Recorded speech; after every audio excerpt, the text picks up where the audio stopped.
ხათუნა ბერძენიშვილი კრწანისის რაიონიდან ნაციონალური მოძრაობის მაჟორიტარობის კანდიდატად დასახელდა. ეს გადაწყვეტილება ნაცმოძრაობის წევრებმა დღევანდელ კონფერენციაზე მიიღეს.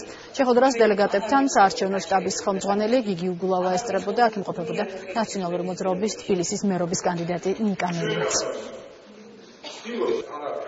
არ გვინდა გაჩერებულ ქვეყანაში ცხოვრება, ამიტომ შევალ თითოეული თბილისელის ოჯახში, რომ ისინი ჩვენი ღირებულებების, იდეის სისწორესა და სიმართლეში დავარწმუნოთ, გამოვიყვანოთ ოცნების ილუზიებიდან და ერთად მოვიპოვოთ საერთო გამარჯვება. ადგილობრივი არჩევნებით ჩვენ უნდა დავასრულოთ ქვეყანაში შურისძიების პროცესი და ქვეყანა ერთხელ და სამუდამოდ უნდა გავიდეს შურისძიების დისკურსიდან.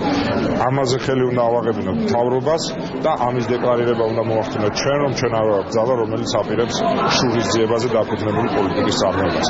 მეორე და მნიშვნელოვანია, რომ დავიწყოთ გადასახადების შემცირება იმისათვის, რომ ბიზნეს დარჩეს ფული რეინვესტირებისთვის და შეიქმნას ახალი სამუშაო ადგილები და აი ამ გაჩერებული მდგომარეობიდან გადავიდეთ მოძრაობის მდგომარეობაში. ეს არის არჩევნები, სადაც 15 ივნისს უნდა თბილისელებმა ხმა მისცენ ან განვითარების გაგრძელებას და მის იდეების განვითარებას, ან რეგრესს და სტაგნაციას.